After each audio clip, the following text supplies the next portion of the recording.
We have about 40% youth unemployment in Spain. And this has been going on for over a decade now. This rise of the precariat in Spain, we have 9 out of every 10 contracts is basically a temporary contract. And most young people in Spain have never experienced a permanent job in their lifetime. And there's really nothing for them. No work, no opportunity to access to homes, to buying a house or to getting married, to having children. Not one, but 2 generations in Spain now that have basically been lost. The main implication of giving up your currency, your monetary sovereignty, is that you basically render your government incapable of providing a response to a crisis situation such as the pandemic that we're living through right now.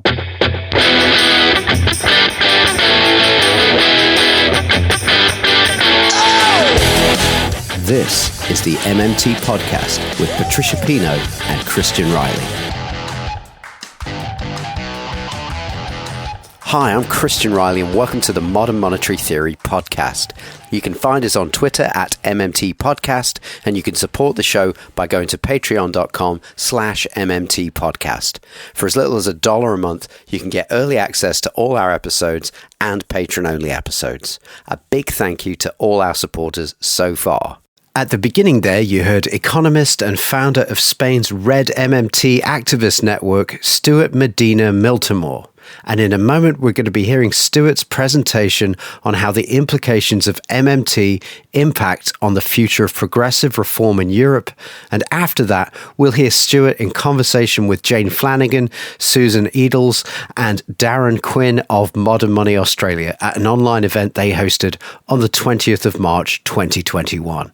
In the show notes, I've linked to where you can support Modern Money Australia financially, and their website is also where you can find video of this event and where you can sign up for email alerts about their upcoming events. They've got great speakers lined up, so you won't want to miss out.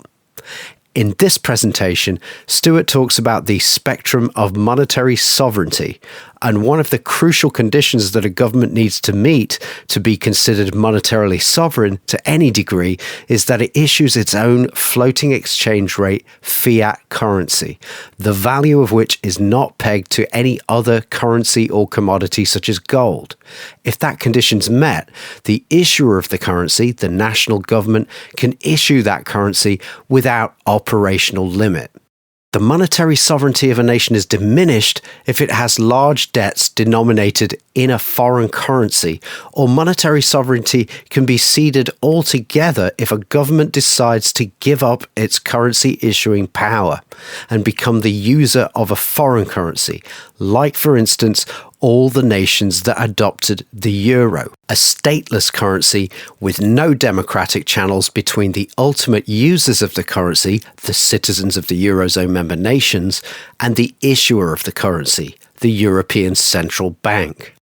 A monetarily sovereign government can afford to buy anything priced in its currency, including all idle labour, which means it can always spend to create full employment if the popular will is there. But a government that gives up its monetary sovereignty cannot. And this has impacted on different Eurozone nations in different ways, as Stuart discusses in his presentation. You'll also hear Stuart mention that money is created by commercial banks when they lend, and that can cause confusion if you're new to the idea. A way to understand it is that when it comes to money creation, commercial banks are government agents, so they create money on behalf of and with the permission of government.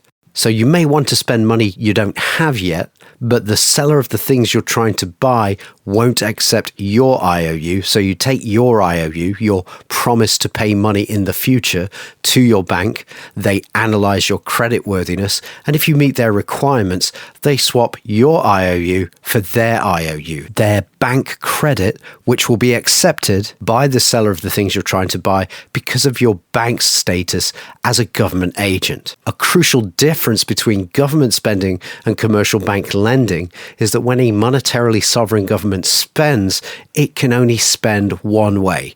That is, it spends new money into existence. And so if it's not a loan to the recipient of the spending, those pounds, dollars, or yen spent into existence by a government become positive net financial assets of the non-government sector. Whereas when a commercial bank lends, the positive money created by the loan is exactly matched by what I'm going to call negative money created by the borrower's promise to repay.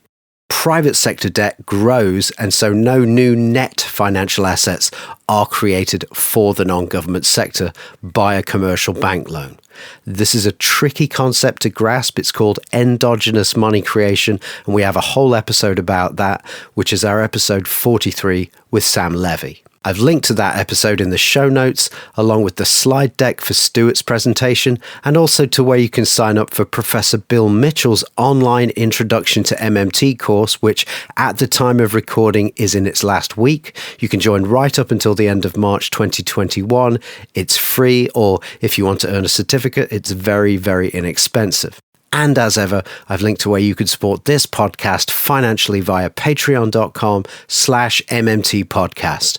Support starts at $1 a month, which is 72 British pence at the time of recording.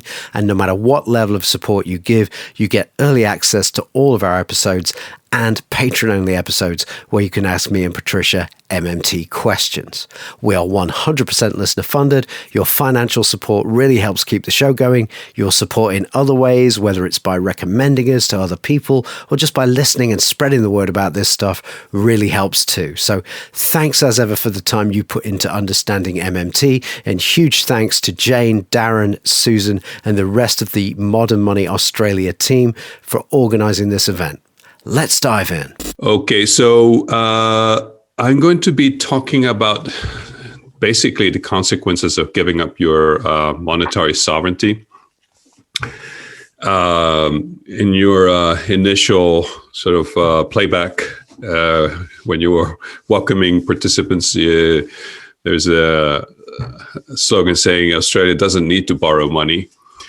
Well, that's not the case when you give up your monetary sovereignty. And you can define monetary sovereignty as a situation in which your state, your government issues a currency that is basically non-convertible. You guys are going to have a conversation with Fadel Kaboub in a few days, and he will be talking, I'm sure, about the spectrum of monetary sovereignties. And you can consider, a situation where you give up your currency completely, such as countries like Ecuador gave up their currency some years ago and now use the US dollar.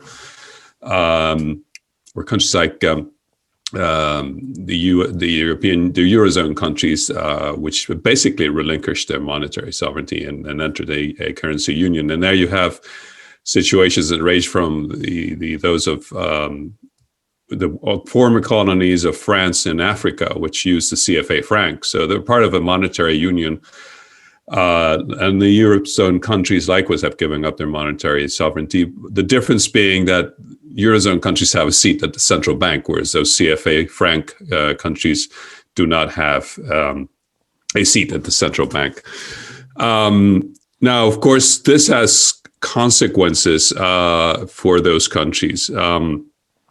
And I think I'd like a nice way to, if I can move on, a nice way to look at it is this sort of a diagram, which I think initially Rete MMT shared online. And if you ask the questions, is the economy at full employment?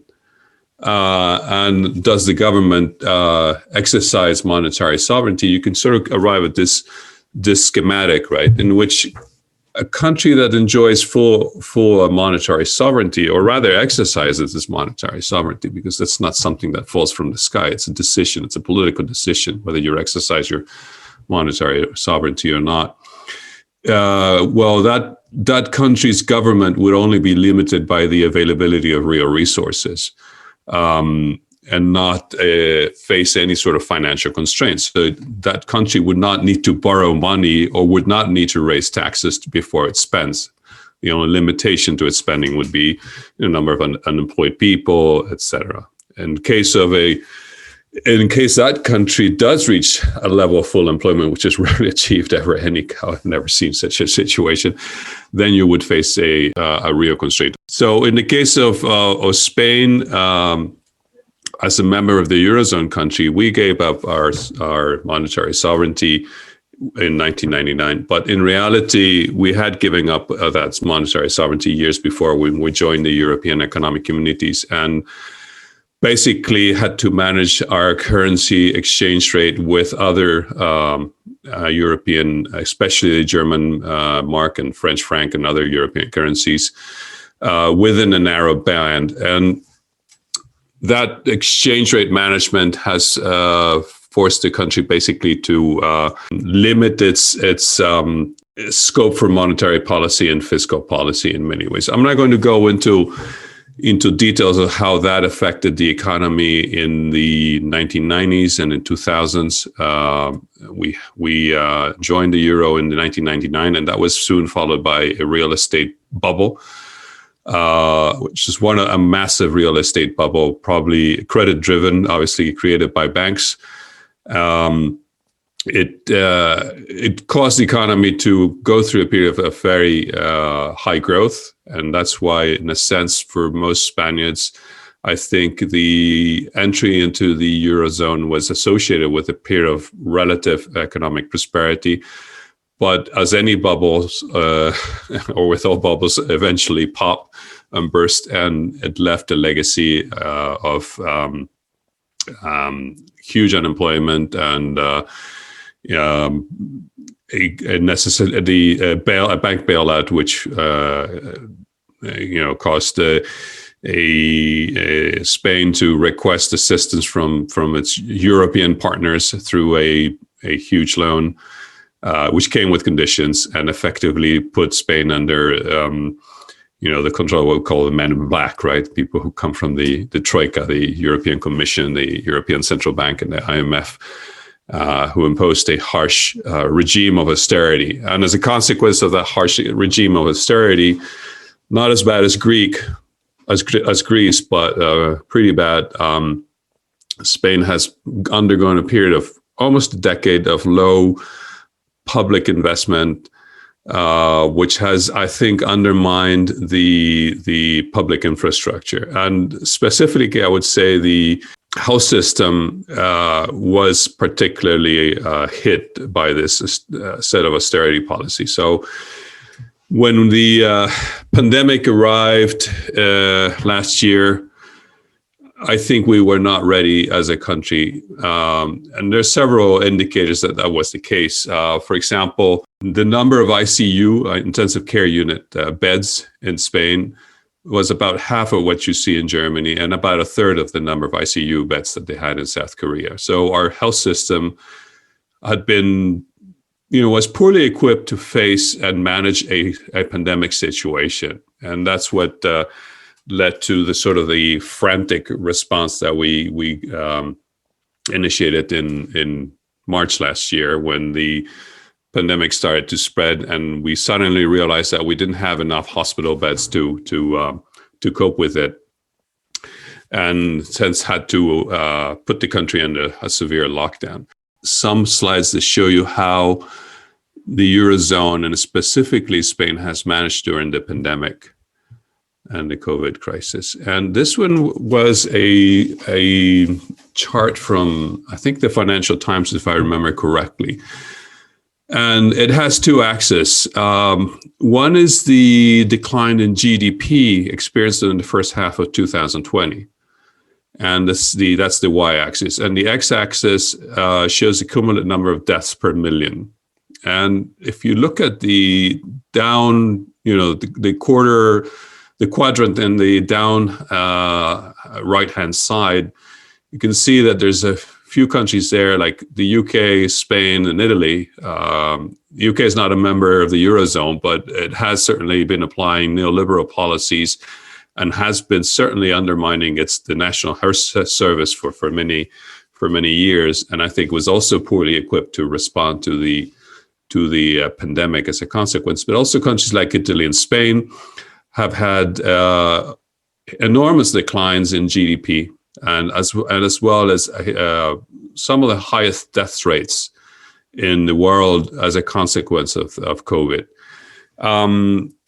Some statistics came out last week, and it's the National Institute of Statistics estimates that there's 92,000 excess deaths from what would normally occur in a normal year as a consequence of COVID-19. And the question is, well, why has this happened? And when we compare with what other countries like New Zealand, Australia have done, and other countries in Southeast Asia have done, they have decided to apply strict lockdowns and exterminate the virus, essentially. And this is a big difference because obviously they have arrested the spread of the virus very effectively. And we applied a very strict lockdown during the first few months of from March to April last year. And that was quite effective, in fact. And we could see a rapid decline in number of infections and the number of deaths, etc. But the problem was that we have an economy that depends a lot on the tourism sector. And the pressure to open up and let German tourists or French tourists flock into the country was too great, especially because there was very little income or not enough income support for owners of the tourism, entertainment sort of sectors to face a long shutdown. So the economic losses were enormous for a lot of these people, and there was nothing to compensate them, or not enough to compensate. The government basically limited its support role to providing assistance to companies who are putting their employees in furlough, and virtually nothing else other than loans and bank guarantees for business owners. In general, the management of the pandemic in Europe has been pathetic or atrocious. We're now going through vaccination, and interestingly, the European Union negotiated a contract with some of the larger manufacturers of vaccines. The contract was negotiated by Ursula von der Leyen, who seems to be fairly incompetent, and her approach was to get the best deal possible, in other words, the best price. And the consequence is that these large multinational pharmaceutical corporations, which are not non-profit organizations, have given priority to countries who paid higher price and reached agreements earlier and had approved the vaccine earlier as well. So the EMA, the European Medicines Agency, was slow in approving the drug. And also, the European Union negotiated a much lower price. So, of course, companies like AstraZeneca have been sending or shipping, the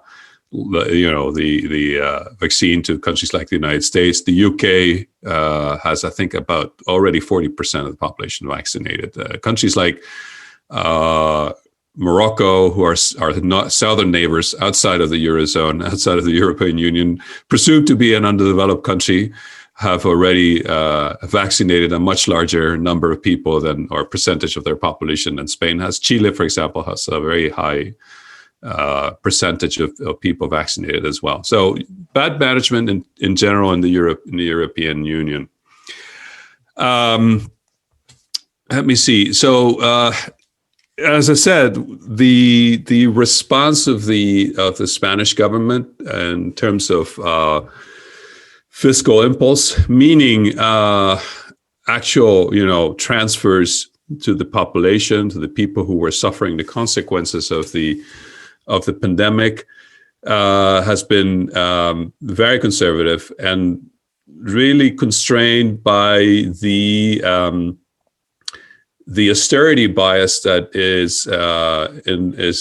imprints the whole Eurozone, and especially countries who are in a weaker financial position. In other words, countries who have a large government debt and who basically rely on the European Central Bank buying their debt in the secondary market, so that the bond vigilantes do not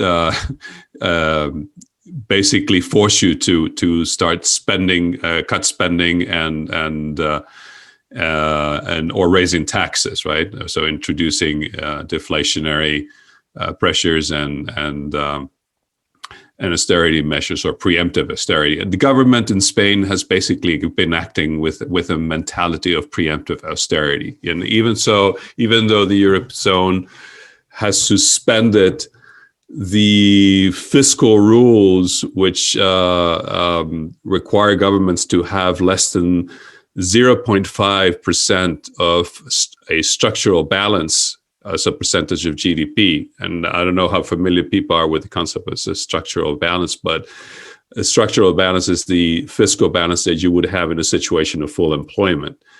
So saying that you have to have a structural balance of less than 0.5% is basically saying that you almost have to have a 0% balance, which means basically liquidating people's savings and you're trying to liquidate basically all the government debt. So it's a crazy policy, and it imprints this permanent austerity bias, as I said.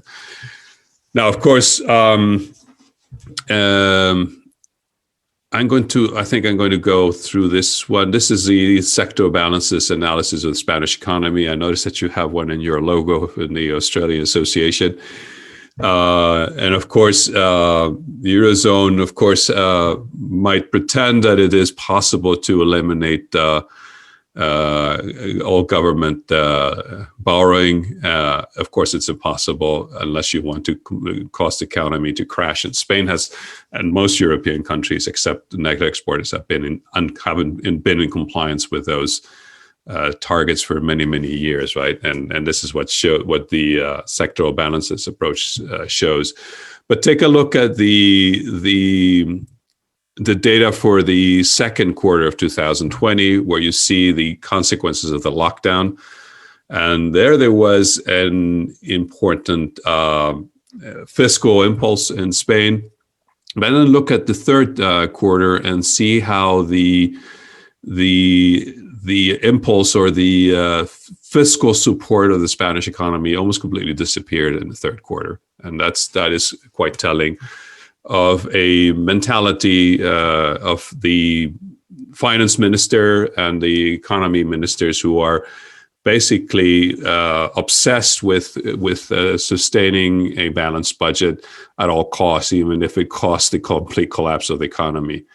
And you can see it also in treasury operations. If you look at the net debt of the Spanish treasury, we see that there was an initial rise in net debt in Spain during the first 2 quarters of the year into June, basically last year.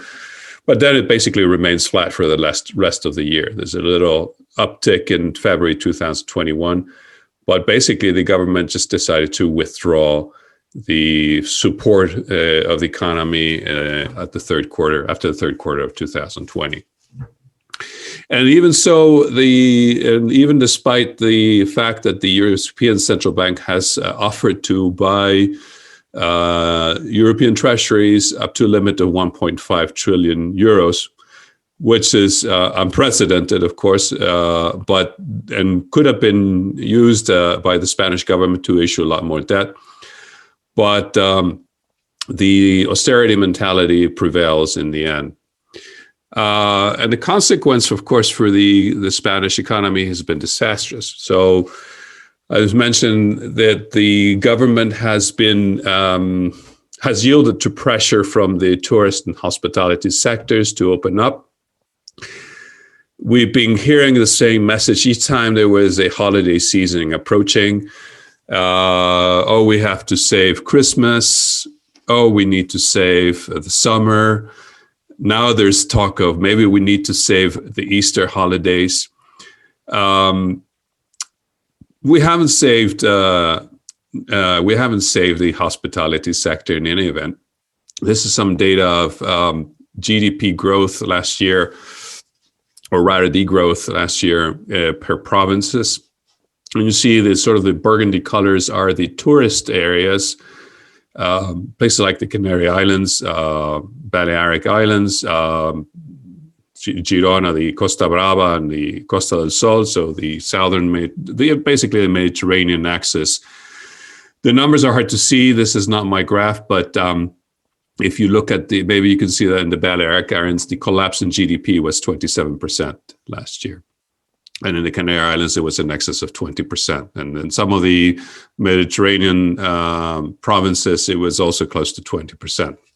So much higher downfalls in GDP than in industrial areas like the Basque Country, where the collapse was, or the decline was only about 9%. But in total the country as a total had a decline of 11% in GDP.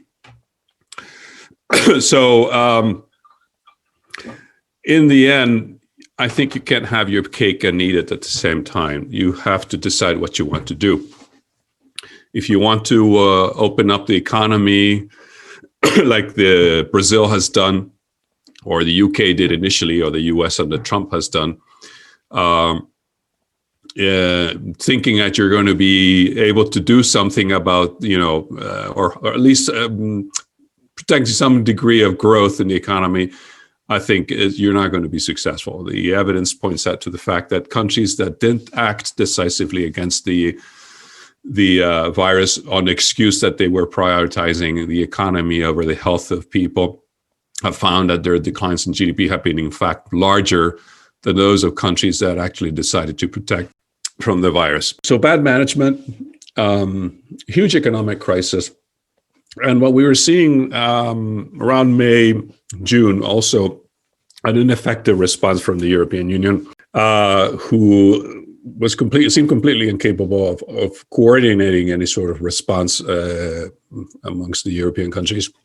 We saw situations in which countries closed their borders without communicating anything to the European Commission.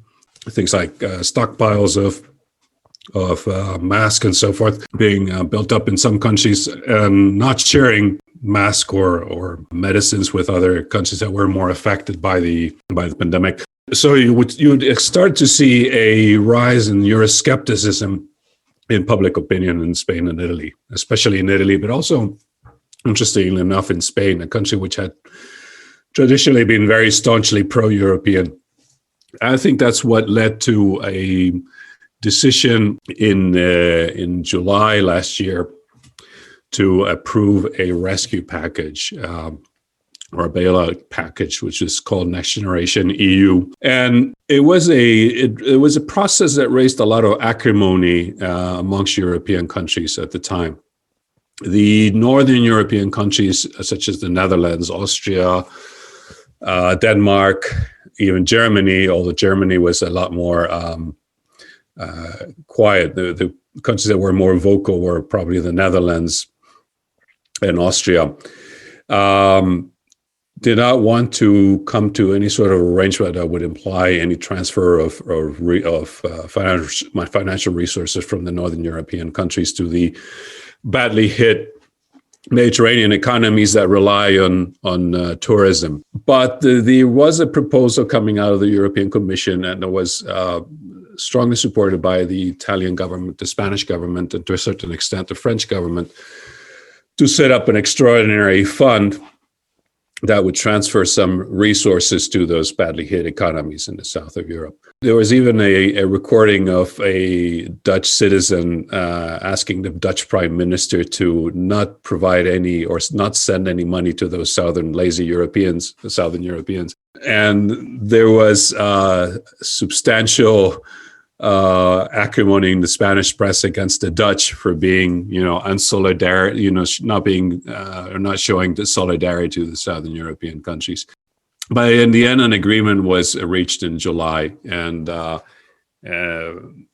Pedro Sanchez, the prime minister, was welcomed back in his residence with this. I'm just going to show you this short video recording here by his staff and some of the ministers when he came back from that meeting in the Council of Europe that approved this package, as if it were some kind of hero returning from battle, right? So this next generation EU package is basically a combination of grants, guarantees, and loans for a total of 750 billion euros, right? And this has been heralded as a sort of a Hamiltonian moment of the Eurozone, because it was presented as an unprecedented decision and a precedented package to rescue and kickstart the economy. The problem is that 700 billion might look like a large number, but when you put it in relationship to the size of the European Union's economy, it's less than 3% of GDP. And moreover, the amounts are not going to be dispersed in 2021, only a small fraction. But the economic crisis that started in 2020, most of the funds will be dispersed between 2021 and 2026. This is an estimate from a think tank called Bruegel, which is based in Brussels and does research on European issues or European Union issues. And we see that the money is coming in too late. So it's too little, too late. The other thing is that some programs were just a rehash of all existing or pre-existing programs. For example, Horizon Europe has been around for several years, so they're just reclassifying programs that were already in existence as next generation EU programs. And only 374 is actually real loans. So in total, the net transfers to the European economies from next generation EU is a pitiful amount of money, especially when you distribute it across several years. The program was presented in the Spanish press as a success. It is true that Spain and Italy are getting the larger amounts compared to other countries, not as a proportion of their economy. Some southeastern European countries are getting larger percentages in comparison to the size of their economy. But what you see in the press in Spain is that Spain, for example, this is an example of one headline in a Spanish newspaper saying, well, we're going to get 140 billion euros from the European Union. And it's, of course, it sounds like a large number, but when you got to analyze it in detail, well, it turns out it's only 57 billion in transfers from the European Union. The rest is loans, which apparently the government is a bit hesitant to take on because of the potential conditionality that would be associated to those loans. And when you distribute it through time, as in the previous chart, most of the money will be coming in the years after 2021. In fact, I was looking at the general budget of the Spanish government, and that orange bar just shows how much money we'll be getting in net transfers once you look at the contribution of Spain to the European Union budget and the money that we'll be getting back from the European Union. It turns out that we are only getting about 5.7 billion euros, which is less than 0.5% of our GDP. So again, too little, too late. It's not going to be effective, or it's not a stimulus of sufficient size to really get the economy growing again. And there are other issues. The way the program is funded is that the European Commission will be allowed to issue debt in the markets starting this year. And then that money will be paid back in installments after 2027. Now, the thing is, who's going to pay for that? And you would think, well, when the European Commission pays back its debt, of course, its budget is distributed amongst a member state in according to certain rules. Basically, countries contribute to the European Union budget based on several factors. The most important resources are based on the gross national income of the countries and also the VAT, the value-added tax base. So countries contribute according to their share of national gross income of the European Union and also their share of their value-added tax. There are other resources such as customs collections and so forth. And that will be the key to this, the key that will be used in the distribution of the EU budget amongst the European Union member states. Now, it just so happens that this year the UK has left the European Union.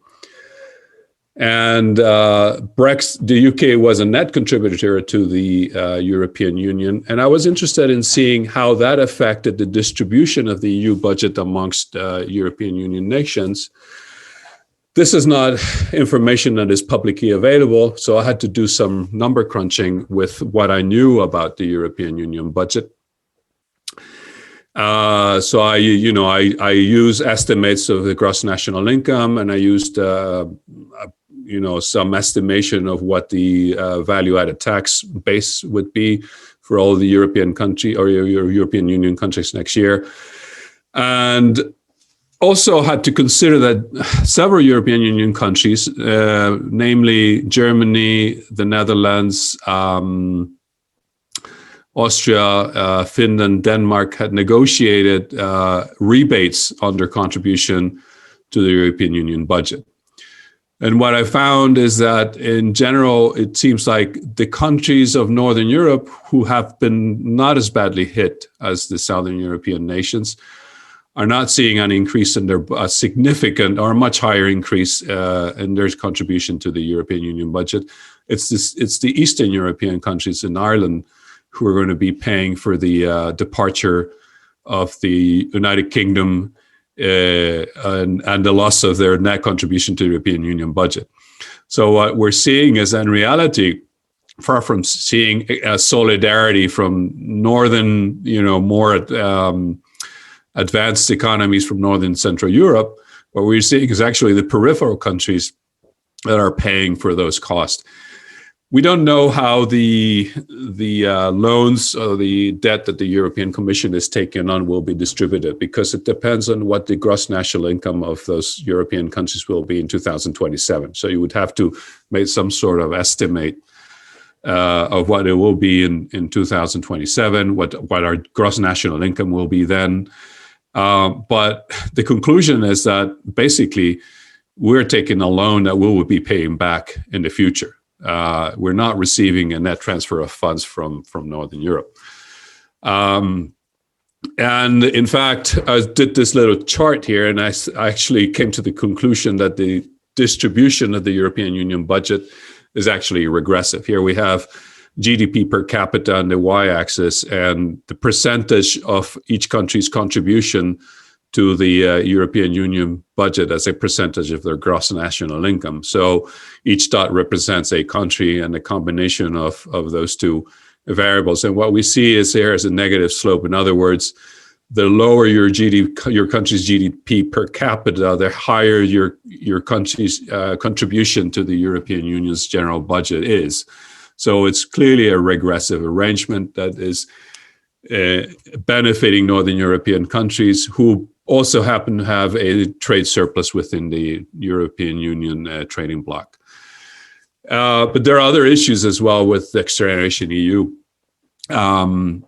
Here's a headline from a newspaper where Pablo Iglesias, the leader of the Podemos, which was this sort of populist progressive party that was founded about 5-7 years ago and caused a lot of concern amongst European elites. It was seen as the new European Syriza. Eventually, they entered into a coalition with the socialist, sort of neoliberal socialist party as a junior partner. And here Iglesias, their leader, is saying, well, this is great news because these funds are going to be becoming this this huge inflow of 140 billion, which we have seen is not as large as the press is trying to make us believe, is going to come without conditions. Well, when you read some of the documentation coming out of the European Commission, this was something that came out a few weeks ago, and I was reading through it, and you could find some phrases which I think are cause for concern. For example, the European Commission is asking European countries to submit reform programs if they want to receive this money. And the reforms, examples of these reforms could include pension reforms, labor market reforms, education and training reforms, etc. It's strengthening basically active labor market policies, which is the conventional mainstream response to the unemployment problem. So what we're going to see is, again, so-called structural reform, which is basically a shorthand for neoliberal reforms in Spain. And also reforms which might bring budgetary savings. So again, what we're going to see is probably austerity as soon as the pandemic is over. And there's also serious questions about the governance of these funds, because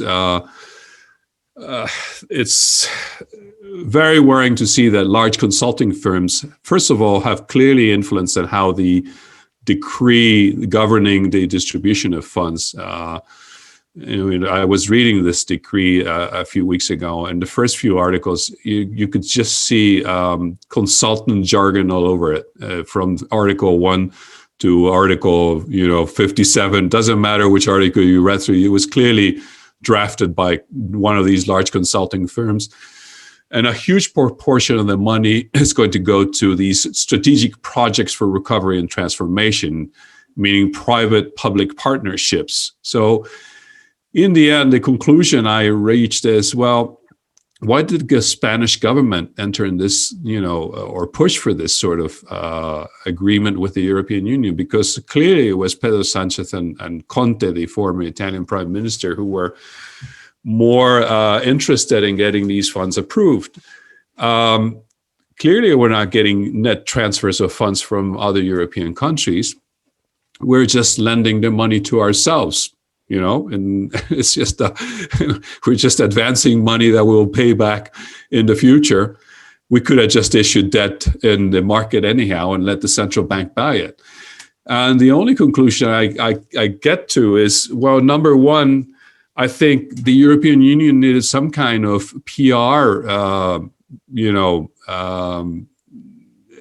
some kind of PR stunt that would sort of reverse the growing Euroscepticism in countries like Spain and Italy. And I think they have been successful, because the press have been very enthusiastic about the funds.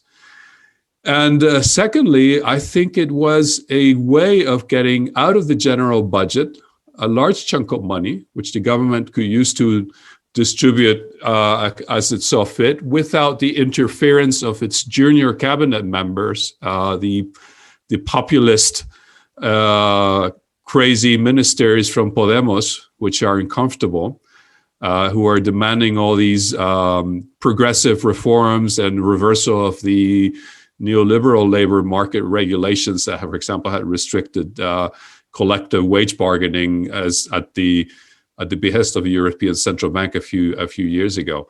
I think in the end, this was a tool designed for those two purposes, rescuing not the Spanish economy. It was about rescuing the European Union's deteriorating image, and also providing the Spanish government with a tool to counteract the populist, uncomfortable ministers in the cabinet. That's the only conclusion I can reach. And it's not going to be effective in restoring growth anytime soon.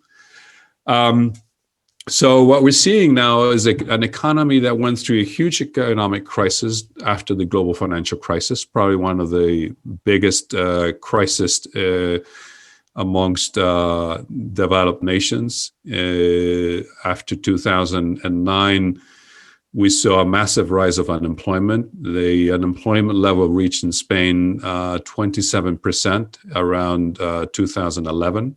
And we have about 40% youth unemployment in Spain. And this has been going on for over a decade now. We were beginning to get out of the last crisis around 2017. We finally reached the GDP level that we had in 2008, so almost a decade later. But we still had over 15% unemployment at the end of 2019. This has come in and has, given the Spanish economy another blow. We're now above 16% unemployment in Spain. The worst, I think, is this rise of the precariat in Spain. We have, when you look at, for example, these are statistics from the Ministry of Labor, and you see that 9 out of every 10 contracts is basically a temporary contract. And of course, most young people in Spain have never experienced a permanent job in their lifetime. And hence what we're seeing is consequences in terms of, new households not being created, birth rates collapsing. There's this title, which I saw a few weeks ago, 70% of women older than 35 do not have children. And of course, fertility rates drops dramatically after the age of 35. So if those women do want to have children, basically they have to give up, having children. We're seeing that the number of deaths during the first half of 2020 exceeded the number of births by almost 100,000, 94,000. It's only foreign immigration that is compensating the loss of population. And even more worrying or cause of serious concern is how this is affecting the mental health of the Spanish population, and especially youth. Headlines there saying that, for example, the article on the left says that the mental health of the Spanish population plummets during the pandemic and there's no network. Or the news piece on the right says that, especially young people felt very depressed and felt that life had no sense as a consequence of the pandemic. It's basically because their projects, their livelihoods are being put on hold, and there's really nothing for them. There's just basically no work. And no, there's just no opportunity to access to homes, to buying a house, or to getting married, to having children. In other words, there's simply not one but two generations in Spain now that have basically been lost, and this is basically the message that I wanted to transmit. What the main implication of giving up your currency, your monetary sovereignty, is that you basically render your government incapable of providing a response to a crisis situation such as the pandemic that we're living through right now. Thank you. Open for questions. Just wanted to say it is almost like you're being held hostage by a bunch of neoliberal psychopaths. We're being held ransom with our own money. Yeah. In other words,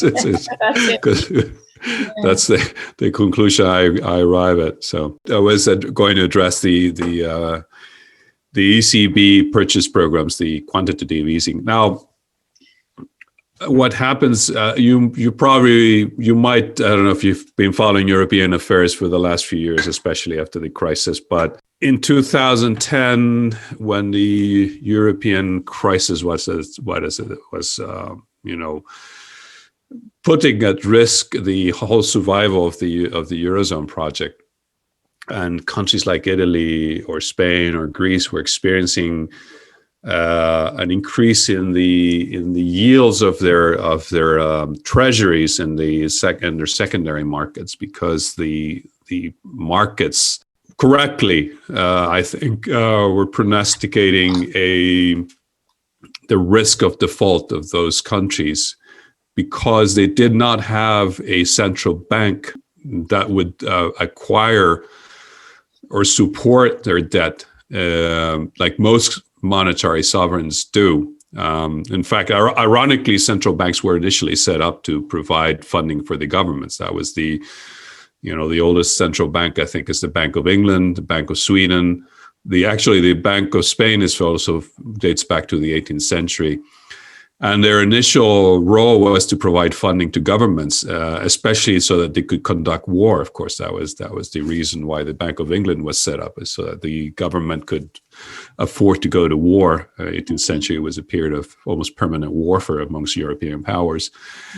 But ironically, when the European Monetary Union was set up, the central bank was not allowed to purchase or fund the governments in any way.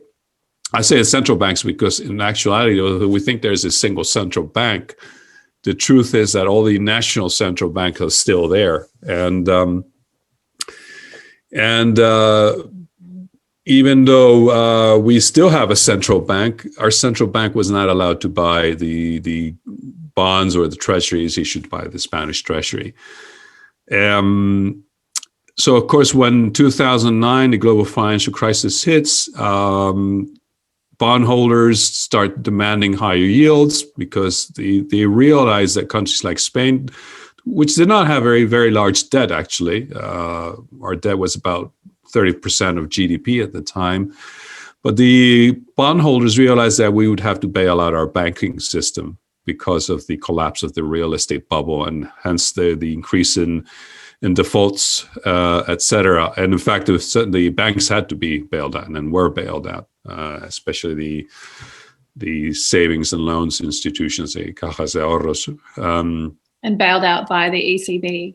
Bailed out by the Spanish government with the loan from not the ECB, but from outside the ECB, outside the European Union, in fact, by a special agreement or facility that was set up by members of the Eurozone.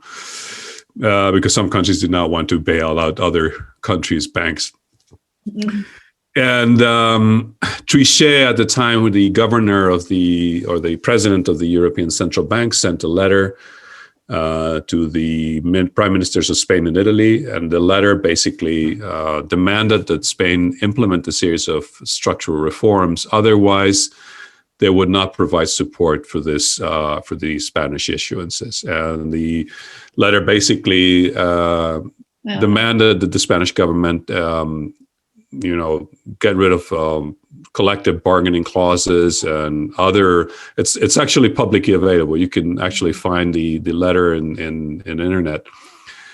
And moreover, not only did the government, the Spanish government, comply with those demands, also the golden rule, sort of the balanced budget amendment, was introduced in the Spanish Constitution almost overnight, in less than a month, with no public debate, no referendum, no serious discussion of the consequences. So now we have enshrined in our Constitution that we have to reach basically a 0.4 structural balance, meaning the balance that you would have under full employment. Since Spain is never in full employment, of course, we'll never reach that structural balance. But there was a time when, 2010, 2011, when the Survive the Euro project was in question. And there was actual concern that Spain might have to default on its obligations to its bondholders. And then Trichet finally was left the presidency of the European Central Bank, and Draghi was named as his successor. Draghi is a bit smarter than Trichet and not as dogmatic as Trichet. And Draghi started the program of purchases of government debt from the Southern European countries, and then the quantitative easing program in 2013. It first had to go through the hurdle of the European Court of Justice, which sort of overlooked the explicit prohibition in the European treaties, because in the European treaties, it says that the central banks will not fund the governments, and that means either directly or indirectly, if you interpret it correctly. But in response to a consultation from the German Constitutional Court, the European Court of Justice authorized these purchases. And well, of course, what these purchases do is that now the Spanish government can issue debt, and it knows at least a fraction of that debt will be acquired by the Bank of Spain, actually, because it's not the central bank that buys the national debt. It's each national bank that buys the treasuries of its own country. So right now, about 27% of Spain's government debt is owned by the Bank of Spain. There was a proposal by Piquet, the French economist, a few weeks ago, proposing to cancel all the debt in the balance sheet of the central banks. I think it's a pointless proposal. I think, you can do it. You could just strike it out of the books and leave it at zero, right? And nothing would happen. The ground would not shake. But the issue here, question actually that she wanted to ask about cancelling. Yeah. What did you think of cancelling the debt? Well, I think it would nothing would happen. It would be great. It would just sort of relieve some pressure in terms of the ratios that we have to meet within the Maastricht Treaty rules. But the main issue is the Stability and Growth Pact, which limits the first of all the amount of spending as a percentage, the deficit as a percentage of GDP, but also the growth in spending for year to year. It has to be less than the midterm growth potential of the Spanish economy. So basically, imprinting a permanent austerity bias in spending and fiscal deficits. So even though now the European Central Bank is supporting our debt in the secondary market, they can't buy the government debt directly from the Spanish government. That is not legal, but they can buy it from banks who buy it in auctions. In the sort of the auction where the debt goes into the market. Yeah. It's just such a it's just absurd theater, really, isn't it? They've just trapped you. It's all these technical, just to depoliticize and remove all sovereignty, really. And that's what it's about. Yeah. And that's what it's about, because basically now the general budget you have to send a draft to the technocrats in Brussels for pre-approval of the budget. That the question is then what do you need a parliament for? Why don't you just shut down the parliament? I mean, if there's no point in having a parliament if the budget has to be pre-approved by a technocrat in Brussels, they are just puppets in. Yeah. Exactly. So the word is, and that's what Next Generation EU is about. It's about depoliticizing at least a chunk of the budget. Doesn't have to go through the parliament anymore. It just, there's a committee in the government that, decides where the money's going to. And the rules are set by the European Commission. So a bunch of technocrats saying, oh, well, you can use money for these types of projects, but not for this other type of projects. And moreover, a condition on doing certain structural reforms of the economy, right? Susan, would you like to ask a question? First of all, let me say I'm coming to you from Banjalan country, and so I acknowledge the ownership of that land. Yes, I hadn't understood fully your objection to Piketty and those economists. Because I thought if the ECB was buying the debt, that would allow Spain a bit of room to spend money on the population. No, I mean, the point is, I think I understand where he's coming from, but I think he doesn't understand that basically when the ECB buys debt in the secondary marketing, it's just exchanging one type of asset for another asset. It's just an exchange of assets. So basically what they're doing is changing the composition of the balance sheet of the banks. But the net financial position of the government vis-a-vis the private sector doesn't change at all. It stays the same. Whether the Bank of Spain writes it off or it doesn't write off, the net financial position of the private sector will be exactly the same. And of course, it might be helpful in the sense that, yes, you have maybe a lower percentage of debt to GDP. So that ratio might improve a bit in terms of the Maastricht Treaty rules. But what's wrong really is the Maastricht Treaty rules in the first place. Yes. It's the fact that you have a 60% debt to GDP limit according to the Maastricht rules. That's the real issue. If you don't reform the Stability and Growth Pact, all you will achieve is a change in composition of portfolios, but little else. The main issue here is giving the Spanish government and the European governments enough leeway to increase spending when it's needed and increase discretionary spending beyond what automatic stabilizers do.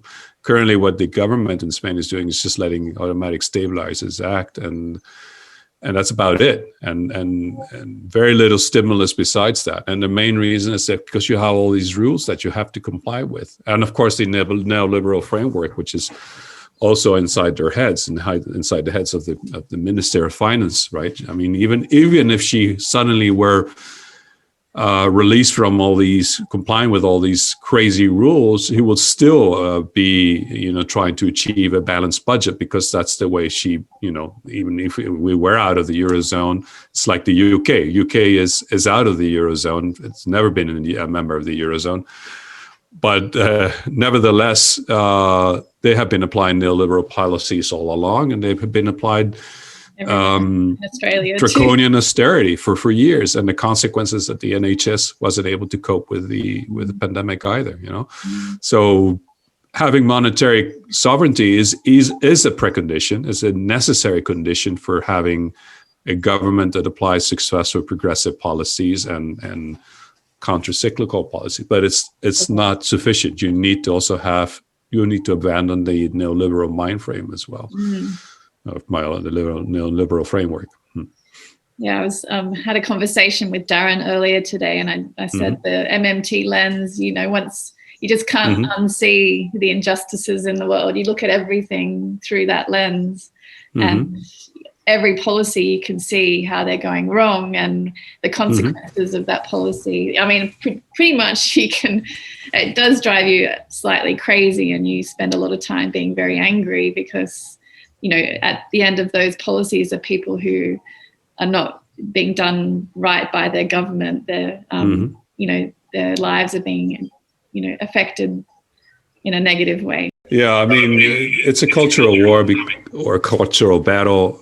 Because, the thing is, yes, we are aware as MMTers that our governments could do better. But we're just on the fringe, unfortunately. And when you read the press, you listen to mainstream economists, they're still thinking in terms of the gold standard era. They don't realize the potential for the of a fiat currency issuer and the capacity it has to spend as needed and as long as there's available resources. But it's even worse in countries who had decided to move into a new sort of gold standard, such as the euro, because in effect the euro is like a new gold standard for countries in Southern Europe. And they moved into it voluntarily. And I think they were also perfectly aware of what they were doing. I think the Spanish elites, at least those who had some understanding of economics, there's a speech by Malo de Molina, who was the head of research of the Bank of Spain in 1999. And there he acknowledges that, this is an experiment. For the first time, you have a monetary union. Well, he was forgetting that wasn't the first time, because he didn't remember that there was the African monetary unions, the Central African and the Northwest African monetary unions which were a good precedent, and they could have looked at those and see the consequences for the development of those countries. And probably behind the underdevelopment of a lot of Africa is the fact that they don't have monetary sovereignty. But he was perfectly aware it was the first time there were, in his words, that there was going to be a monetary union without a fiscal union. And he, in his speech in 1999, he said, well, we better have, a balanced budget, and we'll better be ready, because we're not going to be able to use fiscal policy as a counter-cyclical tool. But he was actually in favor of entering the Eurozone because people like him and other economists thought that the fiscal discipline that it would impose on the Eurozone members would be good for the economy. It would force countries to do structural reforms that would make them competitive, and they're thinking in terms of export-led growth models, or in other words, mercantilist models, where you have and they're thinking in terms of the binding or the restrictions or the constraints that a gold standard creates on the governments, and that's basically what they were thinking about. And they just went head in, even though the Eurozone did not meet the criteria for an optimal currency area, according to Mundell, who was this economist who was investigating how, what conditions should be met by countries that join a monetary union. And clearly the Eurozone was not an optimal currency area. Like Australia, we could consider Australia as an optimal currency area because, you have perfect, or at least nearly perfect, mobility of capital and workers. If the economy is not good in Sydney, you can always move on to Melbourne if there's jobs there. Australia, all the provinces or the states in Australia, their economies more or less move in synchrony, so it means you can use the same set of fiscal policies or monetary policies. And those conditions were not obviously. And you also have a federal capacity, a federal government, which transfers funds to areas which are going through a recession or a decline versus the rest of the country. So those are the three conditions that Mundell described as an optimal currency area. Clearly, the Eurozone is not an optimal currency area. However, Mundell was in favor of the Eurozone project because he thought the discipline would be good for the daring this is speaking that as a rural Australian, and I would agree with you probably. Maybe Australia is not an optimal currency area, or maybe the government is not exercising its fiscal capacity the way it should. But it could. It just doesn't. But it could. Or Hayek who was one of the founders of Montpellier Society and one of the minds behind the neoliberal movement of which began in the 1940s after the Second World War. Hayek was an enthusiast of the European Union because he thought that under the discipline of the European Union, and also because if in a European Union, and we've seen this during the negotiations for the establishment of this Next Generation EU fund, you don't have a demos, you don't have people in the Netherlands do not feel that the Spaniards are their compatriots or Greeks are not their compatriots. So the willingness to transfer funds, to see their government transferring funds to those countries is much less. So hence, countries that experience a downturn have to adjust basically by, as we have done in the last few years, basically by a process called internal evaluation. Since you can't devalue your currency, the way you adjust is by lowering wages, which is what Spain did in the last 10 years, is basically forcing wages down to restore competitiveness. Of course, the problem is that not all countries can be net exporters at the same time. But I have to say that if you saw the sectoral balances chart or graph that I show you, actually Spain has now for several years had a current account surplus after having a deficit for many years. And it's more because it's more due to the fact that the internal demand has been depressed for many years, and hence imports have not grown as much as exports, rather than actually having a very competitive economy. But that was the strategy that the European Commission proposed for Spain. Is that something that's celebrated as, the turning, as a good student of neoliberalism, they're doing? Oh yeah, I'm sure. I mean, of course, by mainstreams, it would be celebrated. From our point of view, from our MMT lens, it means that our living standards, our real living standards, have declined, and as a matter of fact, they have. And you can tell. We don't have the same purchasing power that we had, 10 years ago with the real estate bubble. Right? Well, actually, that was 12 years ago now. So, in the real estate bubble, during those crazy years of this credit-fueled expansion, people were dropping out of school because there were good jobs in the construction industry. And people who never finished school just went on to lay bricks. Because it was jobs. Were paying good salaries in construction.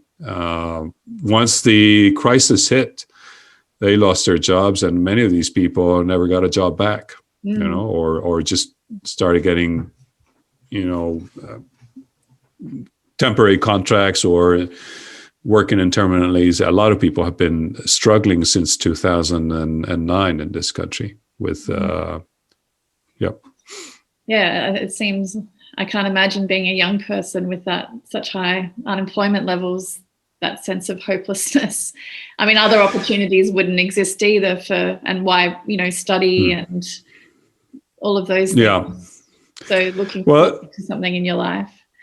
That's what gave rise to the this Occupy movement in 2011 in Madrid and other cities in Spain, where youth camped in the main squares and for weeks, and eventually originated this Podemos party, which was a surprise and caught the system off guard, and they suddenly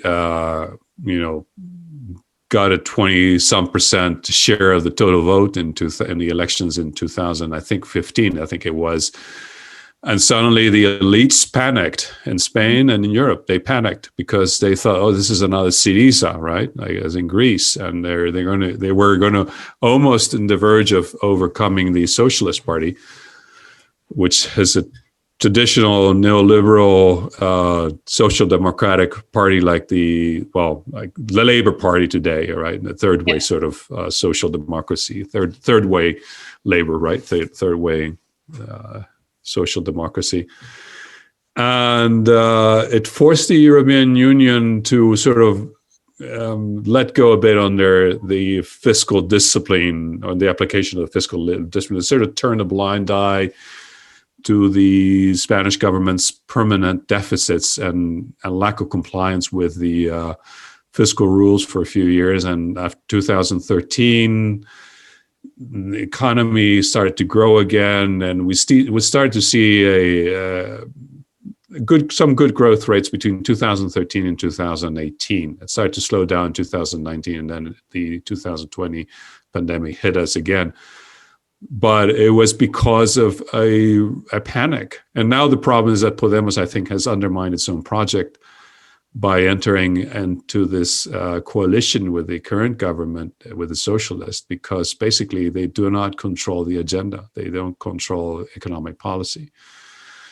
And hence they're going to be associated with the legacy of the crisis. And interestingly enough, because the political system is in disarray, and the conservative are in a mess right now, the Socialist Party is actually doing well in the polls. And it shows you how effective it is to use a PR stunt as Next Generation EU. I mean, people honestly believe in Spain that the government has brought 140 billion euros from Europe, and that it's a lot of money, and it's in the headlines. And people really believe that this is going to kickstart the economy, and there's just going to be this billions raining on Spain for several years. I think they're going to be in for a disappointment, but they still don't. I think that they're still not aware. I think public opinion is still not aware of what next generation EU is really about.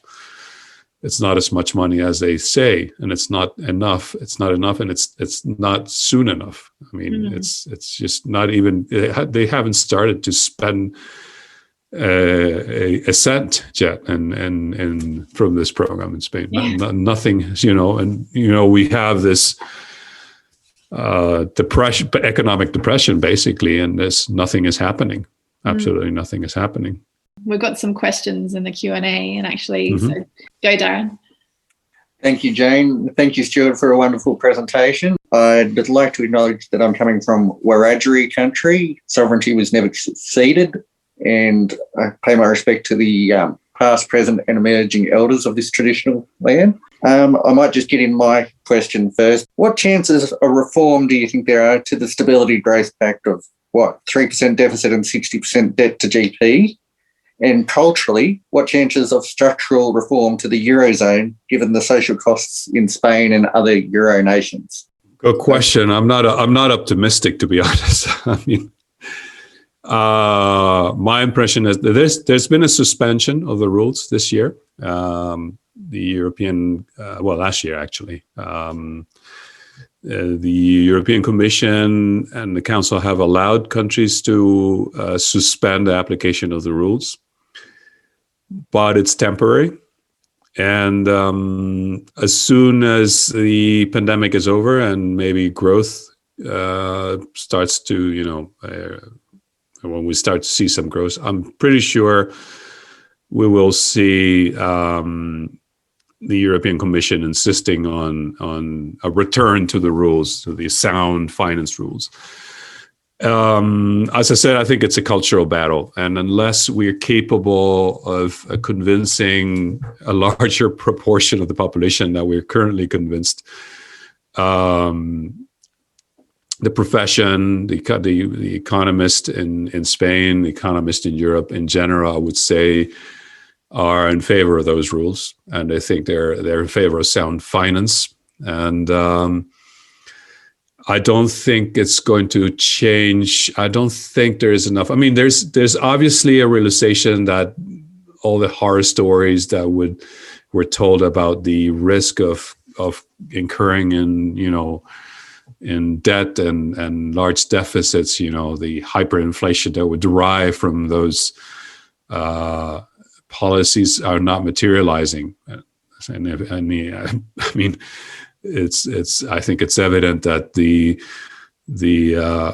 mainstream narrative about the risk of high government deficits and debt is just not materializing, and it seems obvious. But the fact is that mainstream economists, even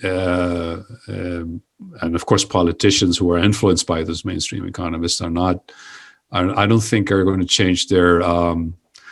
They didn't do it in the global financial crisis, and it's been more than 10 years since that.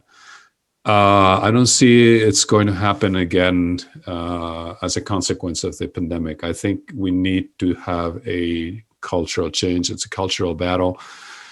And this is what we're doing from this association, our association in Spain, is try to get young people interested in MMT and hope that over time that will spread the word. And because the current generation of economists, unless they retire or die away, I don't think it's, I don't think they're going to change their, we've each time we've had any sort of discussion. In general, what we hear is all kinds of derogatory remarks about MMT. And in fact, I would say even very aggressive attacks on MMT from mainstream economists when they pay attention. Most of the time, they're not paying attention. But when they do pay attention, Venezuela, Zimbabwe, and Weimar are their favorite trilogy when they analyze MMT. Indeed. And that doesn't go beyond that. So it's going to take a long time. And personally, I'm in favor of dropping out of the European Union altogether and the Eurozone. But I know I'm in a very fringe position in Spain, and it's, even Podemos initially played around with the idea of leaving the euro, but that was in their early days. They've become more moderate as the years, and as they saw the opportunity of getting some degree of power and participating in the cabinet, and they've completely dropped all their radical ideas like 3 or 4 years ago. I've been in touch with a lot of the economists in Podemos who are supposedly progressive economists. They know about MMT. In fact, in the event where we founded the association, presented our association to society in Madrid in 2017, we invited a person who is now a member of this current cabinet, and he knows about MMT, but he's never going to speak up in favor of leaving the euro or in favor of MMT. So for us, approaching Podemos has been a disappointment. We tried initially in 2017, 2018. We approached Podemos. We have had discussions and meetings with. We've invited them to events, hoping that if they ever. And at the time, they were, of course, in the rise, and they were alarming the elites and the mainstream, but they were getting a large support, especially amongst the youth. If I may, that actually leads to one of Wayne's questions. What's the chances of, say, Podemos being elected or another socialist? A progressive left party being elected? I mean, currently the government is a coalition of the Socialist Party, but those are not, I call them the secular conservatives because... Yeah, because they are progressive on gender issues, and for example, they just passed last week a law on dignified death or euthanasia, right? Which was approved last week. So they are progressive in some social issues, and gender issues and identity issues. Gay marriage laws were approved in Spain. Was one of the first countries to approve a gay marriage laws under the previous socialist administration. But their economic policies are conservative. And Podemos is a member of this coalition, a junior partner, but they do not have any of the key positions in the economic governance. The only Podemos or minister with a key role is the Minister of Labor, Yolanda, who is trying to revert, but hasn't achieved that. The labor reforms that were introduced after Trichet wrote that infamous letter to Zapatero, the prime minister at the time, in 2010, basically blackmailing the Spanish government into introducing those regressive, anti-labor, pro-business reforms. Right? They basically got rid of, a lot of the wage bargaining clauses in the Spanish labor legislation, etc. And she's been trying to revert that unsuccessfully because basically the socialist government is now controlling the key positions in finance and economy. And also I think they're using Next Generation EU as an excuse to say, look, and it's been fairly explicit in some of the statements that have been making in the last few weeks. They say, look, you're putting at risk gaining access to these funds. So it just shows you what the real purpose of those funds are. It's basically stopping. And then Podemos has been in the decline electorally for the last 2-3 years. After I think they really believe they were going to be overcoming the Socialist Party, and they started to moderate their discourse or their narrative. And I think as a consequence, people just sort of lost faith in them. And now their expectation is less than probably 10% of the vote if we were to have a general election right now. The regional government of Madrid has called elections for next month. No, early May. And Pablo Iglesias, the leader of Podemos, resigned from the cabinet because he saw that they were going to lose parliamentary representation in Madrid. And he decided to give up. He decided to give up his position as vice president of the cabinet. And he's trying to basically save the furniture from the fire, right? That's what he's trying to do, because the party is just losing support massively. And I think it's because people who voted for them expected more. They wanted real change, and it's just not happening. So somebody has mentioned Opus Dei there. So, it sounds like a global phenomenon to me, the technocrats versus the Democrats. That's right. Just moving on to another question. Didn't Germany fail to respond to requests of the EU for structural reforms? Germany did the structural reforms before under Schroeder, another social democrat, the so-called Hartz reforms, which were proposed by this chap called Hartz. He was actually, I think he was an executive of Volkswagen, and who had also been an investigation for corruption and so forth. But he was an advisor of Schroeder, and he proposed a set of reforms that basically ensured that Germany did in the process of internal devaluation. So in other words, keeping wages under control, and introduced the concept of mini-job. So these very low wages, which are enforced and people are unemployed. And basically you either take the minute job or you lose your unemployment benefits. And these are jobs that pay maybe about 400 euros a month or so. And I think they get some supplementary income from the government so that you can survive, but barely survive. So Germany has been the champion of sound finance in Europe, and has led they've been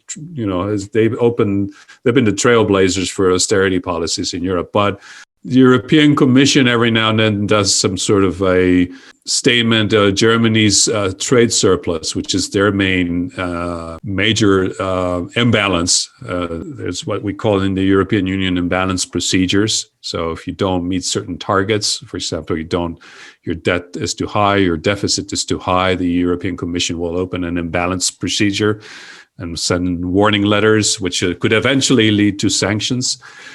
Of course, those warning letters go mostly to countries like Spain. Germany, by the way, did not comply with the deficit rules for several years at the beginning of the Eurozone, around the year 2003 and 2004, but never really got much heat from the European Commission. But theoretically, the huge trade surplus of Germany, which is in excess of 8.5% of their GDP, is an imbalance. And theoretically, the European Commission should open an imbalance procedure and give Germany a warning about that. And they do send a letter, but Germany does nothing about it. There's nothing to basically force Germany to do something to stimulate its own demand, which would be, of course, helpful for the Eurozone if Germany had a more balanced trades or a smaller trade surplus. Southern European countries would have probably accumulated less debt with Germany. Basically, when you look at the debt of the Spanish government, it's largely driven by the legacy of the real estate bubble, which created a massive amount of debt in the private sector, which was reflected in a massive trade deficit. And when the private sector had to be bailed out, it was the Spanish government who bailed out the private sector through different mechanisms, either bank bailouts or trade or fiscal deficits for several years. In the end, all the private debt was basically dumped on the Spanish government. So now basically the Spanish government is in debt with German banks, indirectly through the central bank. The origin of that debt is the trade deficit that Spain has had with basically Northern European countries. And if those Northern European countries decided to increase their living standards of their population and by increasing wages or introducing other stimulus of demand or increase public investment, which, it's become evident that Germany has a deteriorating public infrastructure, and there's been repeated evidence that German roads are in poor shape, that the health system also probably would need some improvement. There's a lot of evidence that Germany has been underinvesting in its public infrastructure for more than 2 decades, but they are obsessed with what they call the Schwarz Null, the zero, black numbers. They want black numbers in their budget. Ironically, during the pandemic, Germany has been the country within the Eurozone that has been able to spend more in direct fiscal impulse. And the result will be that when the pandemic is over, maybe the German economy will recover sooner and will start to grow quickly, whereas countries like Spain and Italy will be left behind again.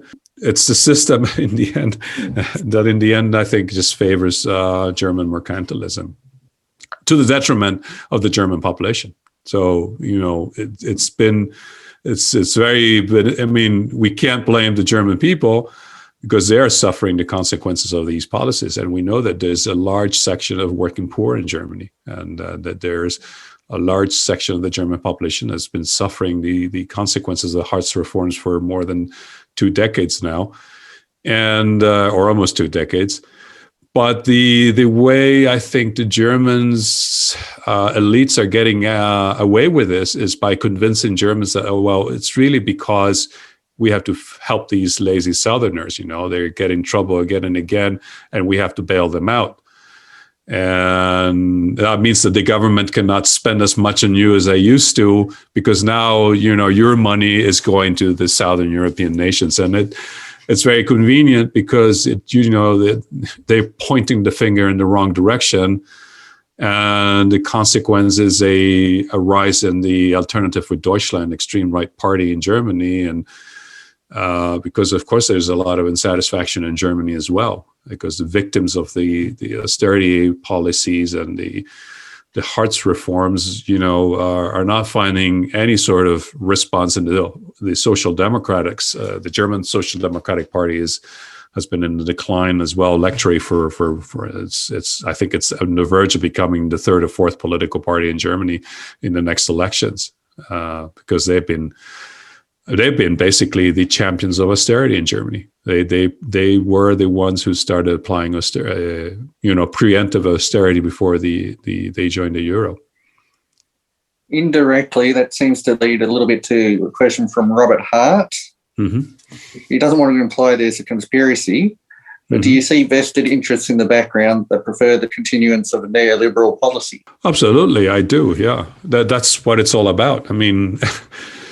It's basically a reaction to the Keynesian policies of 1950s, 60s, and 70s. I mean, we know that for a fact that the neoliberal program was basically begun in the 1940s under the Montpellieran Society. Who were alarmed? These were people who were alarmed at the increasing role of the state, involvement of the state in the economy, and the improvement in the distribution of incomes that we saw after the Second World War in most advanced nations, even in Spain under the Franco regime.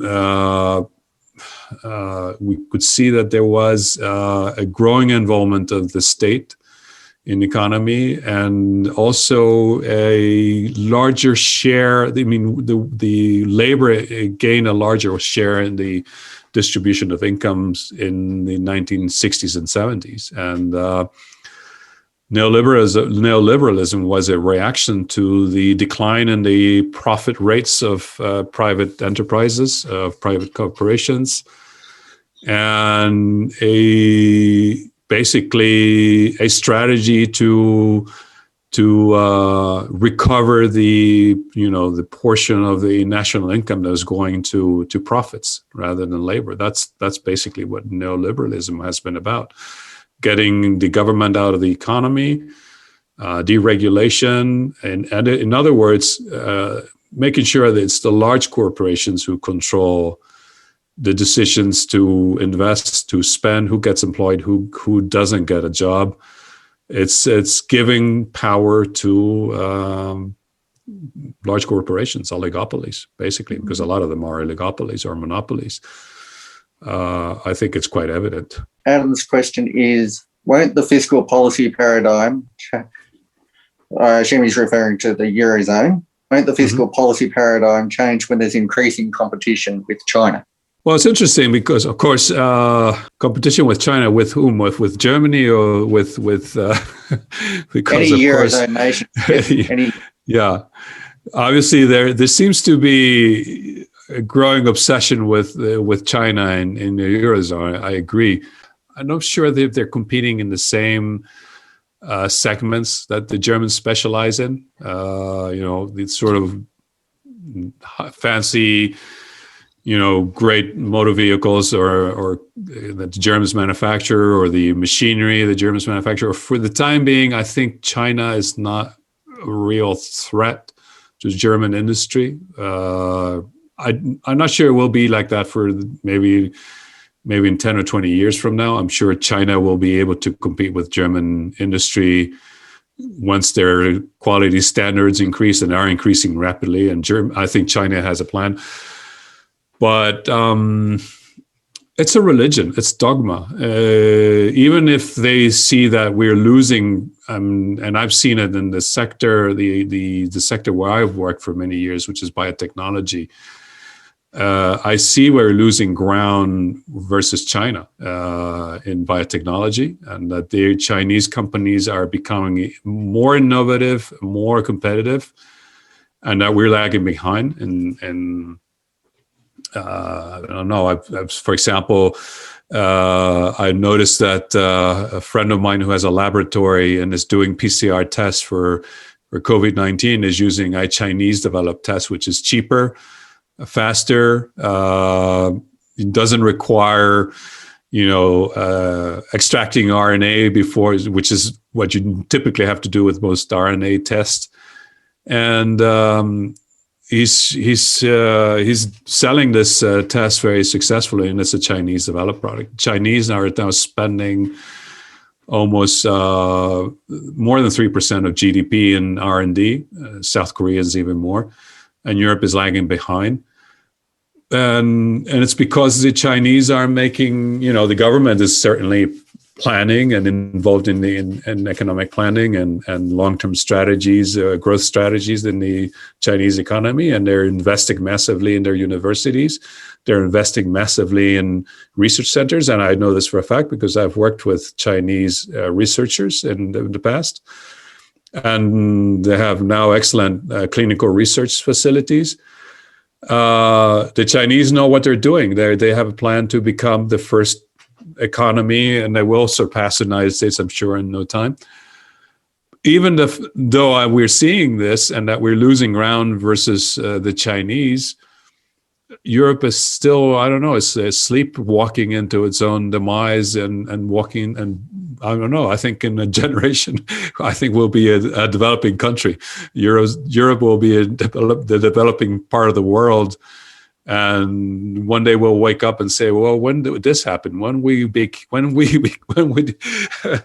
we become a developing nation? We used to be the developed nations, and we're not any longer." I mean, I think it's just ideology and dogma. It's as simple as that, or as sad as that, I think, unfortunately. I'll bring it back to the next gen Europe and finish up with one question, once again from Wayne, because it applies to the upcoming next generation. Is MMT gaining acceptance amongst unions and local communities in Spain? How's that going through the next generation? Right. Unions, not really. We tried to approach some unions in the past, and in general, I found that the Economist again, the Economist advising these unions tend to be fairly orthodox, to my surprise, and not very receptive, interestingly enough. Where I think we're finding more, we're getting more impact is among young people studying economics. We now have about 50 members in our association. I would say an overwhelming majority of those members are students of economics or people who have recently finished their studies. And that's my only hope, is that young people will be the ones who will operate the change. That's going to be, I think, something that will eventually happen, but it will happen in 20 years from now. Or I don't know. I can't give you an estimate when the economics profession would change. But I think it's a battle of ideas, and you have to start with young people and students. Interestingly enough, and this is something that's puzzled me for a long time, it's very difficult to get women involved or interested. They seem to be more, we have some women in the association, but it's a lot harder to get them interested for some reason. And I think economics is a male-dominated profession.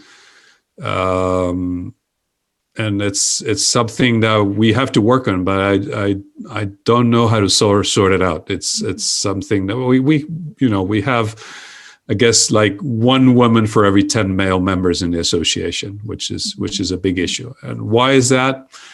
It's hard to say. I think there is a perception that it's a profession for a male-dominated profession, and.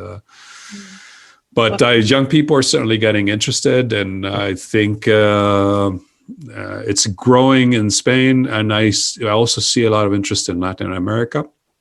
We have some members of the association who are from the other side of the Atlantic, from Costa Rica, from Mexico, from Argentina, and I think it's young people who have questions, who are not satisfied with the mainstream narratives, they see that there's an incongruence between what they see in their real life and what the textbooks are telling them, and that's our hope as young people.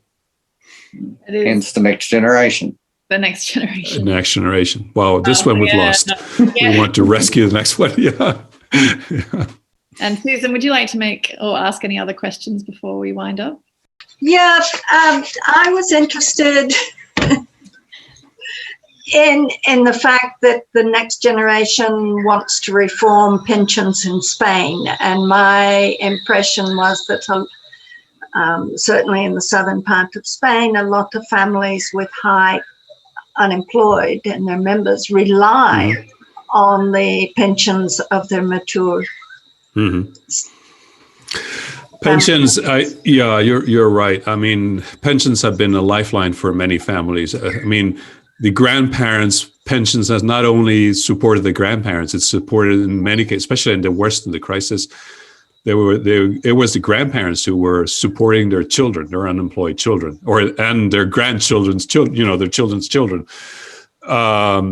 And pensions are not very high in Spain for most people anyhow. So, I mean, so you can imagine this sort of situation that's been created for a lot of these retirees who normally should be enjoying their retirement incomes, right? And having to actually assist those children, especially in places that, I know you've been in Andalusia, and Andalusia has been a region that has especially been plagued with high unemployment for decades now.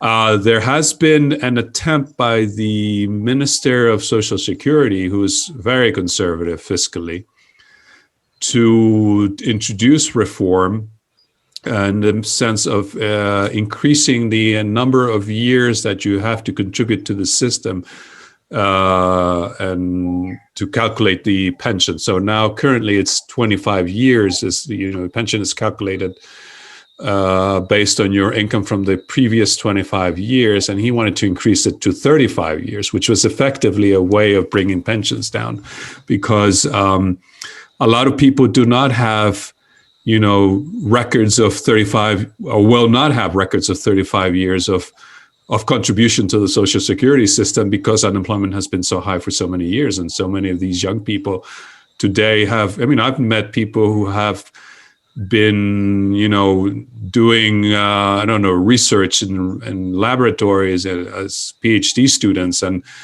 chaining one temporary contract after another. And a few years ago, they weren't even required to contribute to the Social Security system. So you have people who are 35 and never contributed to the Social Security system. So if they retire in, say, 20 years' time or 30 years' time, maybe they won't have those 35 years that is required to get 100% of the pension. So we'll only get a portion or a fraction of what they would get under a system where it requires 25 years of contribution. This has been strongly resisted by the Podemos ministers, and that's been one of the battles. And it's the coalition is on the verge of breaking up. And one of the reasons it's on the verge of breaking up is the pension reform that Escrivá, the Minister of Social Security, wants to introduce and has, I think, secretly suggested or proposed to the European Commission. That's a political battle right now that's going on as we speak. And I think it largely depends on whether the cabinet breaks up or not and what happens next. I wonder, if there's, in a psychological sense, in the conditions that you're living through, there's just no energy to have an uprising against what, or to make demands of what are, their rights to a job and to healthcare and to, you would just imagine people are frozen in a sense of the constant threat that they're facing. And no resources to deal with it. Fear. Yeah, you're right. I mean, I think there was an uprising, so to say, in 2011, and the support for Podemos was, expression of that uprising. But then when people saw that Podemos was not going to be capable of transforming anything meaningful, other than some minor progressive reforms, but very minor, that really were not going to have a large impact. I think their voters just started, didn't show up in the voting stations anymore. And now that what we're seeing is, worryingly, is a rise in the extreme right, in Vox's new far right party. And I don't think it's former voters of Podemos who are going to extreme right. It's just that the progressives are staying home when there is an election, and there is anger in society as well, anger in general, I think. And so this has just opened the field for an extreme right movement, and they're capturing his Vox party is capturing a larger share of the vote, and is almost on the verge of surpassing the Conservative Party. I think it's just a pendulum swinging. Went to the far left, so to say, just 4 years ago. That doesn't work. It just goes to the far right. That would not work either, because the problem is basically the fiscal system, the fiscal policies, and the types of policies that are being applied. But I'm concerned about that. I'm concerned about the rise in support for far right parties, and it's general and throughout Europe. You see it in France with Le Pen, who is perhaps might be the next president of France after Macron leaves. You see it in Italy with Fratelli d'Italia possibly coming up in the next elections. Maybe there's a sorpasso, is the Italian word. Getting more votes than the Partito Democratico. You see it in Germany with Alternative for Deutschland. You see it in the Netherlands. All over Europe, you're seeing, because the Social Democrats betrayed their electorates. Yeah, they have. This is what you're seeing all throughout Europe. Yeah. So I guess in winding up in the absence of a legitimate choice, like a legitimate progressive political choice. I mean, do you see someone stepping up from the MMT community in Spain? I've been having discussions. So I know a party has been set up in Italy with Thomas Fassi and guy called Paragone and see how that works out. In Italy, I think there's been a lot more awareness of MMT and also a lot more Euroscepticism than in Spain.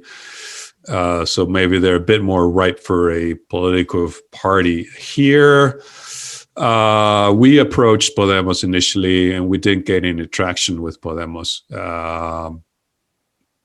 They sort of listened politely and patted our backs, and that was all that we got, basically, not much else. Although we do have a lot of members of Podemos and Unidas. Well, it's actually a coalition of parties, actually. So Podemos is just one of the members of that coalition.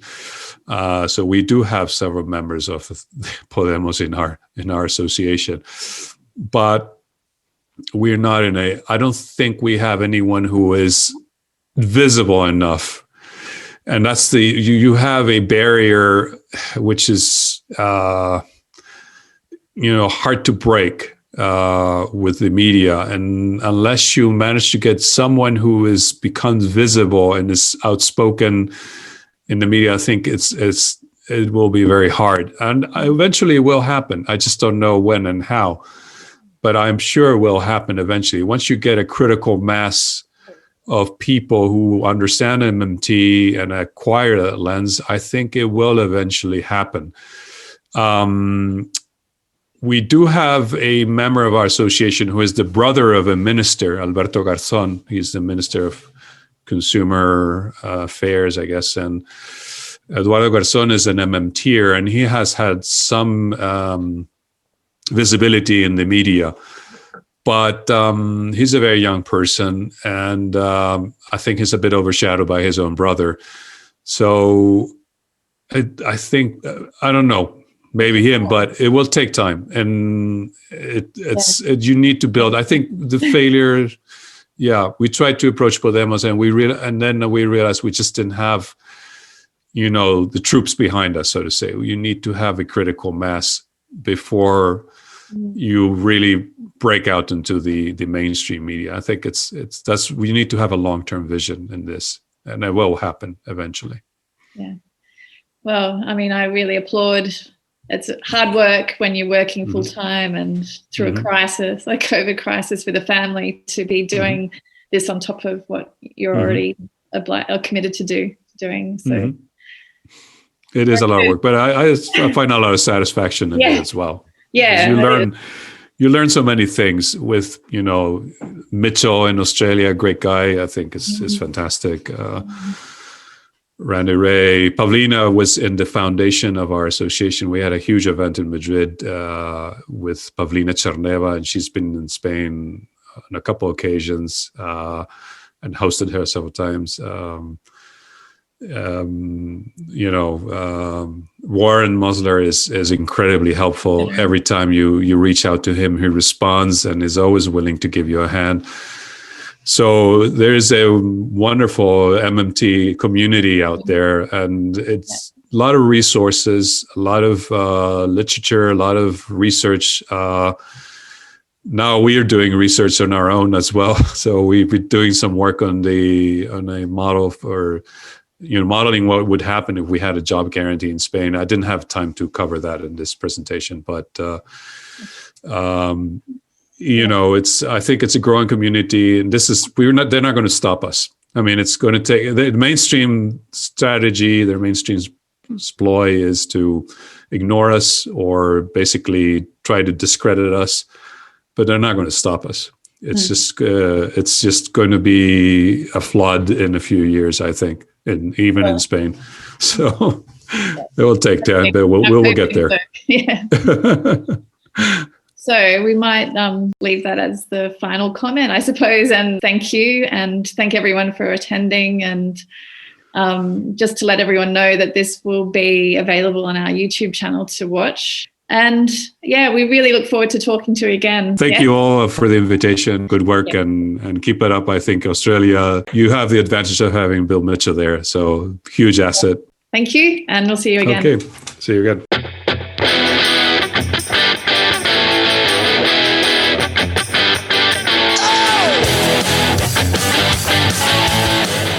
That was the MMT podcast with Patricia Pino and Christian Riley. Don't forget, You can support the show through Patreon, starting at $1 a month and get access to patron-only episodes. You can do that by going to patreon.com/MMT podcast. You can also find me on Twitter at MMT podcast, and you can find Patricia on Twitter at Patricia N. Pino, and you can email us at mmtpodcast@outlook.com. Thanks for listening, and we hope to hear from you.